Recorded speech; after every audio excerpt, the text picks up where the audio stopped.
꽤 오래전 일본의 명문 공대를 수석으로 졸업한 소위 천재 학생이 파나소닉의 전신인 마쓰시다 전기회사에 입사를 지원해요. 그는 지금까지 태어나서 단 한 번도 1등을 놓친 적이 없었기 때문에 이번에도 당연히 쉽게 합격하리라 생각했죠. 그런데 합격자 발표 날 가서 보니까 합격자 명단에 자기 이름이 없는 거예요. 환호하는 합격자와 축하하는 그들의 가족들을 뒤로하고 핏기 없는 얼굴로 집으로 발걸음을 돌립니다. 자존심에 굉장히 상처를 입고 좌절감에 빠진 그는 다량의 수면제를 복용하고 잠들었다가 안타깝게도 다시 깨어나지 못합니다.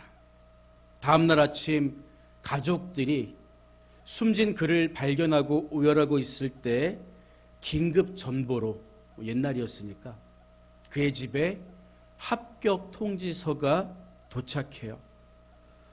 어떻게 된 일인가 하면 사실 그는 자기가 예상한 대로 다른 사람들보다 훨씬 우수한 성적으로 합격했던 거죠.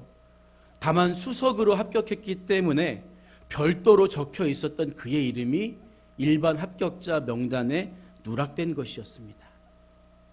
이 사건은 당시 일본에서 큰 화제가 되었고 회사의 실수로 아까운 천재를 죽였다는 비난 보도가 연일 쏟아졌어요.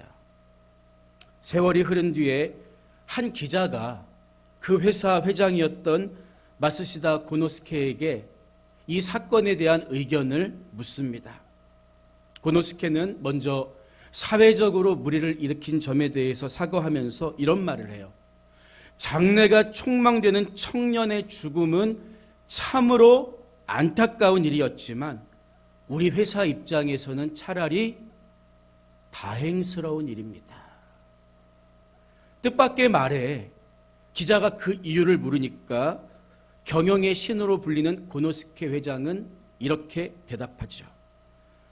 한 번의 실패를 이겨내지 못할 정도로 심약한 사람이라면 그가 실력을 가지고 훗날 회사의 중역이 되었을 때 어려운 문제를 맞닥뜨리면 똑같이 좌절하고 쉽게 포기함으로써 오히려 회사와 수많은 직원들의 삶을 한순간에 무너뜨릴 수 있기 때문입니다.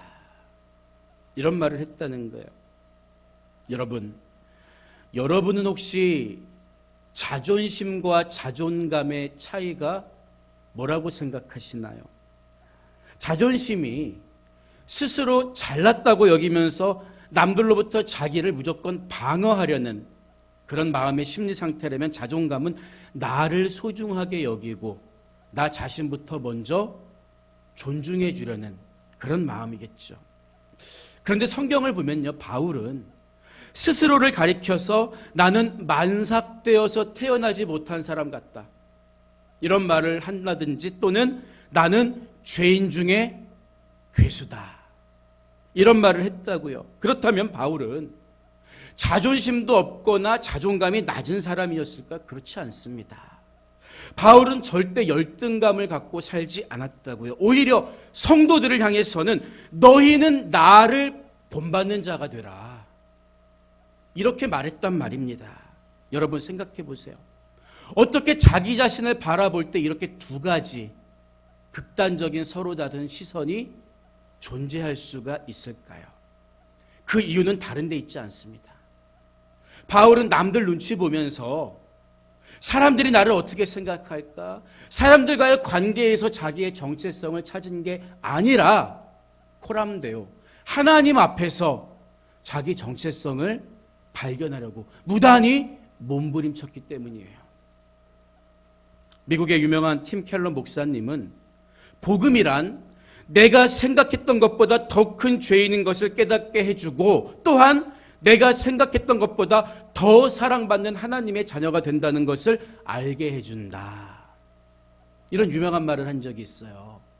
복음에는 양면성이 있다고요. 우리가 복음을 들으면 첫째로 하나님 앞에서는 내가 얼마나 초라한 죄인인가가 깨달아집니다. 그러나 그것으로 끝나는 게 아니라 그 복음의 능력 앞에서 내가 얼마나 존귀하고 고귀한 하나님의 자녀가 되었는지가 동시에 깨달아진다는 거예요. 그렇기 때문에 우리가 자존심에 쉽게 상처받지 않고 자존감 높은 삶을 살기 위해서는 하나님 안에서 발견되어야 한다는 거예요. 하나님 안에서, 복음 안에서 나의 정체성을 알아가야 한다는 것입니다. 그렇지 않고 사람들과의 관계에서 자기 정체성을 찾으려고 하면요, 자살한 이 일본의 청년처럼 한 번의 실패에 쉽게 절망한다든지, 반대로 성공에 대해서 이게 다 내가 한 거지 뭐 하면서 교만에 빠지기가 쉽다는 거예요. 우리가 비록 초라하고 많이 부족한 사람들이지만 한 가지 사실, 하나님이 나를 부르시고 택하시고 자녀 삼아 주셨다는 사실을 기억한다면 우리는 누구보다 담대하고 당당한 삶을 살 수가 있는 것입니다. 이처럼 우리는 모두 복음 안에서 하나님의 자녀가 된 사람들 아닙니까? 여러분, 그렇다면 우리가 왜 신앙생활을 해야 할까? 여러분 생각해 보신 적 있나요? 무슨 말이냐 하면 우리는 예수님 믿고 이미 구원받았잖아요. 그런 믿음을 어떤 사람은 1년 전에 가진 분들이 있고 또 어떤 사람은 10년 전, 심지어 더 오래전, 50년 전에 이 믿음 가진 분들이 이 자리에 있습니다. 성경이 우리에게 요구하는 게 뭐예요? 예수님 믿고 구원받으라는 거 아니에요? 이 믿음만 있다면 우리는 이 세상과 비교할 수 없는 천국에 들어갈 자격이 주어지잖아요. 그런데 왜 하나님은 내가 그 믿음을 고백할 때 바로 천국에 데려가지 않고 이 땅에 우리를 남겨두시고 남은 시간을 살게 하셨냐는 거예요. 여러분, 우리가 여기에 대한 정확한 로드맵을 갖고 있지 못하면 아무리 신비한 은사를 체험하고 은혜를 경험해도 신앙생활에 재미가 없는 거예요. 회의감이 드는 거예요. 우리는 신앙생활의 목적을 분명히 알아야 하는데 여기에는 하나님의 분명한 목적과 우리를 이 땅에 남겨두신 이유가 있다는 거지요. 그것이 뭡니까? 남아있는 시간 동안 내가 받은 은혜의 분량대로 내가 받은 구원의 복음을 세상에 전하면서 살라고 우리를 이 땅에 남겨두신 거예요.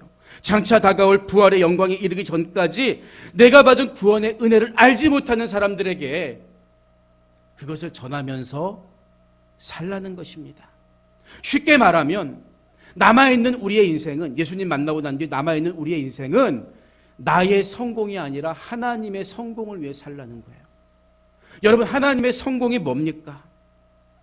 내가 부자 되고 세상에서 이름 높아지는 게 하나님 성공이에요? 그렇지 않아요.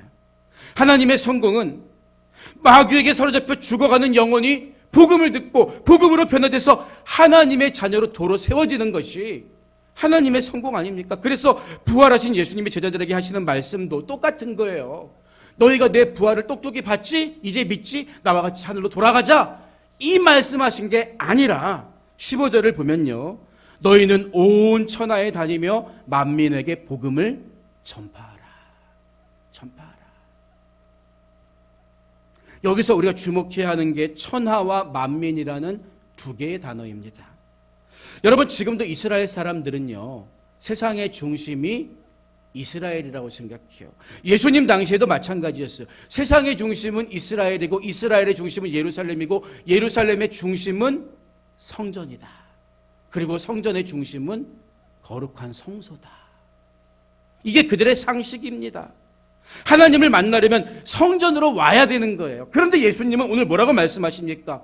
그렇게 중요한 예루살렘을 넘어서 천하를 다니면서 유대인들만이 아닌 세상 모든 이들에게, 만민에게 하나님의 사랑이 얼마나 큰지 복음을 들고 가서 전하라고 하신 거예요. 이처럼 지역의 경계와 혈연의 경계를 허물고 복음을 전하라는 것은 우리 모든 사람에게 주어진 동일한 사명이죠. 이런 사명감을 가지고 목적을 가지고 공부도 열심히 하고 직장 생활도 사업을 하는 게 이게 성경적인 비전이라는 거예요. 내가 뭐 하고 싶은 게 비전이 아니라 하나님이 우리에게 주신 똑같은 사명, 복음 전파의 사명을 분모해 놓고 그 위에서 내가 뭘 쌓아 올려가는 게 이게 비전입니다. 이런 비전을 가지고 나아갈 때 하나님이 함께 해주시는 거예요. 그런데 여러분, 우리는 왜 하나님의 성공보다 나의 성공을 위해 사는데 더 많은 시간과 물질을 쓰는 걸까요? 가장 큰 이유는 아무리 변명을 한다고 해도 내 안에 그런 주님의 심장이, 주님의 마음이 없기 때문입니다. 어릴 적 목회를 하시던 아버지가 신방을 가시면 가는 집마다 똑같이 감을 내오는 거예요. 감. 여러분 감 좋아하세요? 목사님이 감을 좋아한다는 소문이 퍼지니까 가는 집마다 감을 내오는 거예요. 여러분 마찬가지입니다. 우리가 정말 예수님을 사랑하고 예수님 눈치를 본다면 예수님의 마음과 예수님의 시선이 향해 있는 곳에 내 마음과 시선도 똑같이 가는 게 맞는 거 아니겠습니까? 나는 죽어도 너는 살아야 한다는 주님의 그 마음이 나에게 있을 때 비로소 죽어가는 영혼이 우리에게도 보이기 시작한다는 거예요. 제일 먼저 점검해야 되는 게 내 마음에 주님의 마음이 있는가. 이게 본질입니다. 또 한 가지 우리가 쉽게 복음을 전파하지 못하는 현실적인 이유가 있는데 나이가 들면서 거절당하는 것에 대한 두려움이 생기기 때문이에요. 우리 교회 학교 학생들 보면요. 정말 전도를 잘합니다. 지난번 부활절에도 계란 들고 나가서 처음 보는 어른들에게도 얼마나 기쁘게 당당하게 나눠드렸는지 몰라요. 왜 그럴까요? 아이들은 거절당해도 좀처럼 마음에 상처 입지 않아요. 저 사람이 나 우습게 보는 거 아니야? 정체성의 혼란을 느끼고 좌절하지도 않습니다. 거절하면 다른 사람 주면 되지 뭐. 이게 아이들에게는 너무나 자연스러운 일이기 때문이에요. 그런데 나이가 조금만 들고 자아가 생기면서 누가 내 말을 무시하면 어떡하지? 거절당하면 어떡하지? 이런 걱정부터 한다는 거예요. 기아자동차 판매왕에 올랐던 서정규 씨는 거절당하는 기술이란 책에서 우리의 목표는 거절을 안 당하는 것이 아니라 거절을 잘 당하는 것이 되어야 한다. 이런 말을 해요. 우리가 거절당하지 않으면 가장 좋겠지만 현실적으로 그것이 불가능하기 때문에 거절을 잘 받아들이는 우리의 태도가 중요하다는 이야기겠죠. 여러분 보세요. 처음부터 거절당할 게 두려워서 말도 못 꺼낸다면 우리가 어떻게 하나님의 일을 할 수 있겠습니까? 절대 하나님을 성공시켜 드릴 수가 없다는 거예요. 지난주에 아들이 눈에 염증이 생겨서 동네 안과를 데리고 갔어요. 진료실에서 진료를 받는데 선생님이 아이 눈을 한쪽씩 가리게 하고 벽에 걸려있는 글자가 보이는지 아이에게 읽어보라는 거예요. 그런데 그 벽에 걸린 액자에 쓰여진 글귀가 한 글자씩 있는 거죠. 자, 하, 나, 님, 은, 사, 랑, 이, 시, 라. 만약에 이 시력을 테스트하려고 액자에 그 글귀를 넣었다면 글자 크기가 달라야 하잖아요. 그렇죠? 똑같은 크기로 써져 있는 거예요. 아마 그 병원에 와서 진료를 받는 환자분들은 그냥 하나님은 사랑이시라 이렇게 읽을 수 있어 정상인 거예요. 저는 거기서 이 의사 선생님이 참 지혜로우실 뿐만 아니라 너무나 멋있다. 너무 멋있다. 그런 생각을 했어요. 매일 하나님에 대해 전도하는 거예요. 전도하는 거예요. 여러분, 우리는 그저 이렇게 복음을 그냥 전하면 되는 거예요. 부지런히 실어 나르면 됩니다. 그게 우리에게 주어진 사명이지 꼭 우리 교회에 나오게 해야 한다든지 그 사람을 내가 어떻게 변화시킬 수 있을까? 이 걱정부터 할 필요가 없다는 거예요. 그래서 예수님은 복음에 반응하는 책임은 전하는 사람이 아니라 듣는 사람에게 있다는 사실을 분명히 가르쳐 주시는데요. 16절을 보면 뭐라고 말씀하십니까? 믿고 세례를 받는 사람은 구원을 얻을 것이요 믿지 않는 사람은 누구 책임이에요? 안 믿는 사람 책임이에요. 정죄를 받으리라. 물론 이 말씀은 대충 전하라는 게 아니겠죠. 하지만 결국 복음은 듣는 사람이 받아들여야 하는 것이지 전하는 사람이 억지로 교회 나오게 한다든지 억지로 따라오게 강요할 수 없는 거예요. 그렇기 때문에 우리에게 주어진 1차적인 사명은 내가 그 사람을 변화시키는 게 아니라 그냥 복음을 있는 그대로 전하는 거예요. 예수 믿으세요. 나머지는 성령님께서 하실 일입니다. 그렇기 때문에 우리는 내가 남을 설득할 만한 말주변이 없어서요. 내가 부족해서요. 내가 그래서 복음 못 전하겠는데요. 절대 핑계댈 수 없는 거예요. 우리는 그냥 내가 받은 은혜, 내가 만난 하나님, 시퍼렇게 살아있는 복음을 실어 나르면 되는 거예요. 그게 주님이 부탁하신 일입니다. 근데 우리 주님이 얼마나 마음이 좋으신지, 그럼에도 불구하고 남겨진 제자들이 어려워서 이거 어떻게 하지? 염려하셨는지 17절 이하에서 다시 이런 약속을 해주시잖아요. 믿는 자들에게는 이런 표적이 따르리니 곧 그들이 내 이름으로 귀신을 쫓아내며 새 방언을 말하며 뱀을 집어올리며 무슨 독을 마실지라도 해를 받지 아니하며 병든 사람에게 손을 얹은즉 나으리라. 믿는 사람에게 따르는 이런 놀라운 표적들을 통해서 남겨진 제자들이 복음 전파의 사명을 잘 감당할 수 있도록 도와주시겠다는 거죠. 여러분, 이 말씀을 들으면 힘이 납니까? 저걸 내가 어떻게 해? 걱정부터 되십니까? 우리는 종종 이 구절을 오해할 때가 있어요. 만약에 병자를 위해서 기도했는데 손을 얹은 즉 나으리라 했는데 안 났으면 난 믿음이 없는 사람입니까? 뱀을 집으며 어떤 독을 마실지라도 해를 입지 않는다고 했는데 독약 먹고 죽으면 그 사람 믿음이 없는 걸까요? 지금으로부터 10년 전쯤 미국의 제이미 쿠츠라는 목사님이 독사에 물려서 죽은 일이 있어요. 당시 AP통신 등 현지 보도에 따르면 쿠츠 목사는 현지 시간으로 2014년 2월 15일 오후 자기가 목회하는 켄터키주에 있는 교회에서 스스로 뱀에 물려도 산다, 독사에게 물렸고 신고를 받은 구급차가 교회에 도착하기 전에 집으로 돌아갔다고 합니다. 그 구급차에 탄 의료진들이 얼마나 걱정이 됐겠어요. 치료받으라고 아무리 권유해도 끝내 듣지 않다가 그날 오후 10시에 그만 목숨을 잃었다는 거예요. 더 당황스러운 것은 그로부터 몇 년 뒤 이 제이미 쿠츠 목사님의 아들이었던 코디 쿠츠 목사님도 자기 믿음을 증명하기 위해서 스스로 뱀에 물렸다가 죽을 뻔한 적이 있었다는 사실이죠. 미국에는 이와 비슷한 사고가 몇 번 더 있었다고 합니다. 여러분, 우리가 믿음을 증명하려면 이렇게 뱀에 물려보거나 독약을 먹어봐야 하는 걸까요? 예수님 그런 의미로 이 말씀하신 거냐는 거예요. 우리가 먼저 살펴볼 것은 예수님 말씀하신 믿는 자들, 표적에 따라오는 믿는 자들이 누구를 가리키는지 먼저 짚고 넘어갈 필요가 있는데, 여기서 믿는 자들이란 1차적으로 제자들을 가리킵니다. 왜냐하면 마지막 20절을 보면요, 제자들이 나가 두루 전파할세 주께서 함께 역사하사 그 따르는 표적으로, 17절과 18절에서 말씀하신 그 따르는 표적으로 말씀을 확실히 증언하시니라, 이렇게 이야기하고 있기 때문이에요.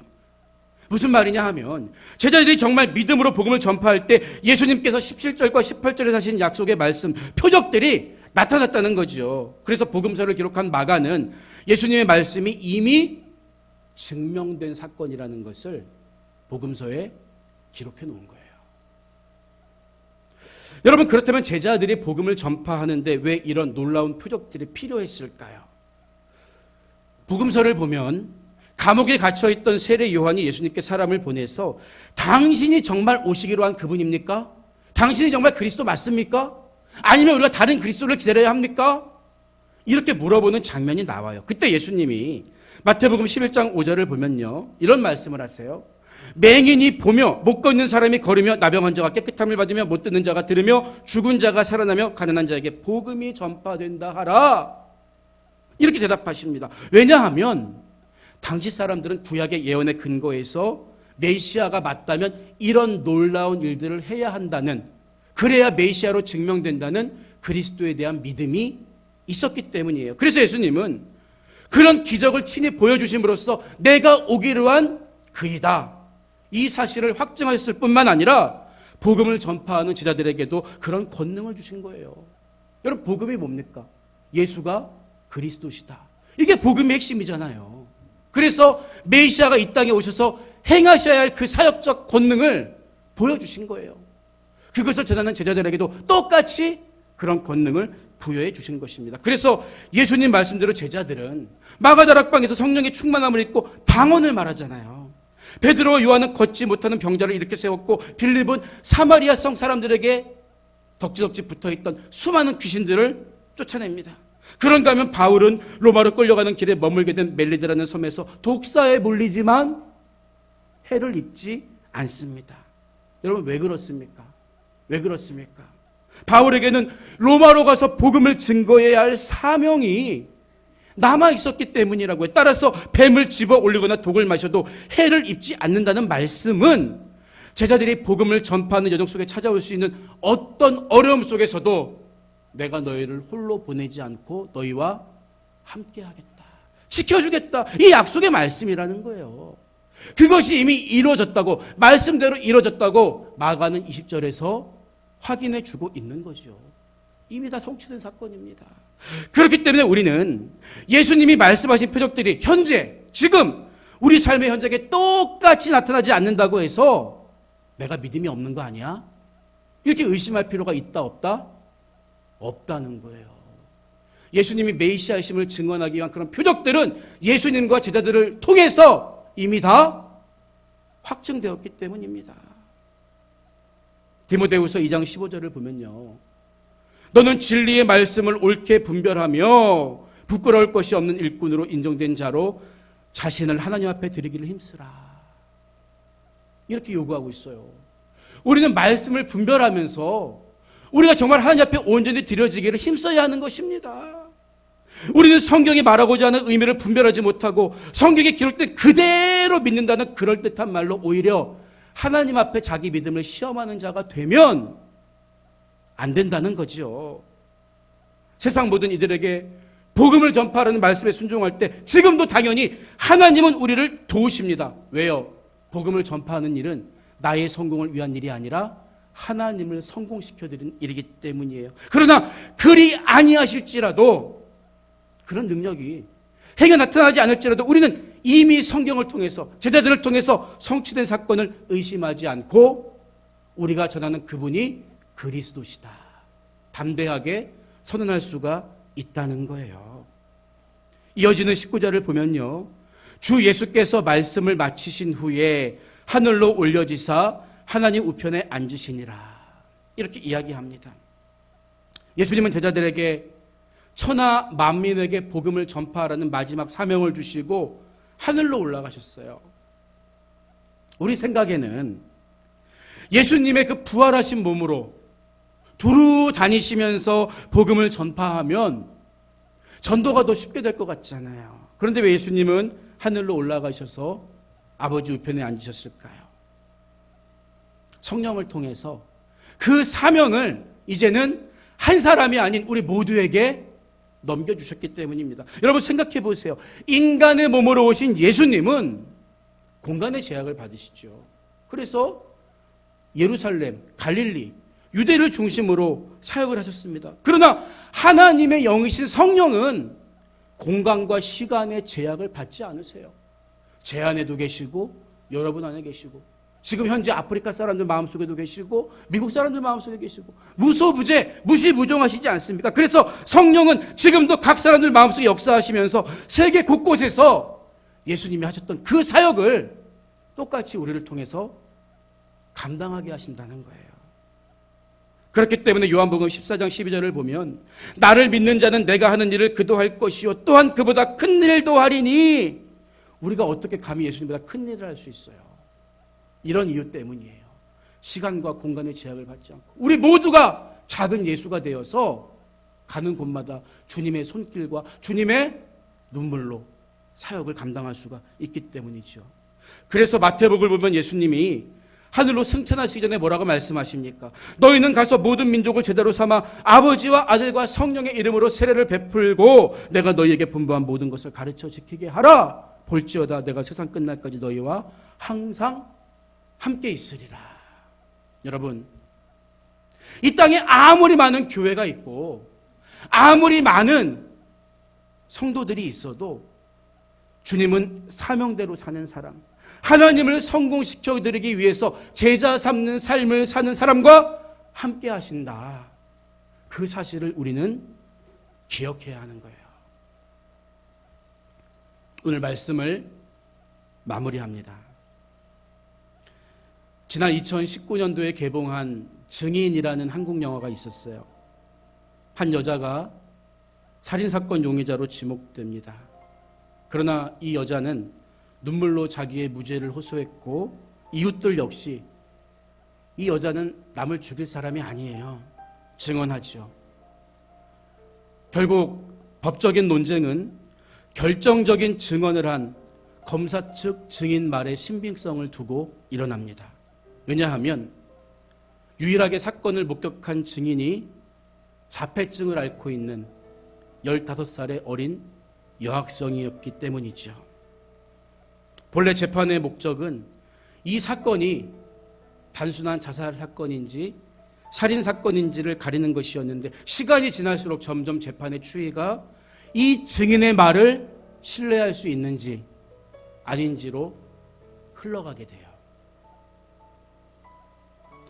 예수님은 우리에게 땅 끝까지 이르러 내 증인이 되리라고 하셨습니다. 그런데 언제부터인지 사람들은 우리가 전하는 복음의 내용보다는 복음을 전하는 우리의 신빙성을 문제 삼고 있지는 않습니까? 혹시 사랑을 말하는 우리에게서 사랑을 찾기 어렵기 때문은 아닐까요? 영원한 천국의 소망을 말하는 우리에게서 지극히 현실을 추구하는 삶의 냄새만 풍기기 때문은 아닐까요? 우리가 제자들처럼 귀신을 쫓아내고 병자를 고칠 수 있는지 그런 영적 능력이 내게서 나타나는지가 본질적인 문제라고 생각하지 마시기 바랍니다. 진짜 본질적인 문제는 주님의 마음이 여전히 내게 남아있느냐는 거예요. 죽기까지 나를 사랑하신 예수님의 마음이 회복될 때 비로소 사람들은 나에게서 그 사랑과 천국의 소망을 발견하게 될 것입니다. 그런 주님의 마음을 내 안에 다시 품고 주님 다시 만나는 영혼의 날까지 모든 이들에게 복음을 전파하는 사명대로 살겠다고 결단하는 여러분 모두가 되시기를 주님의 이름으로 부탁드립니다.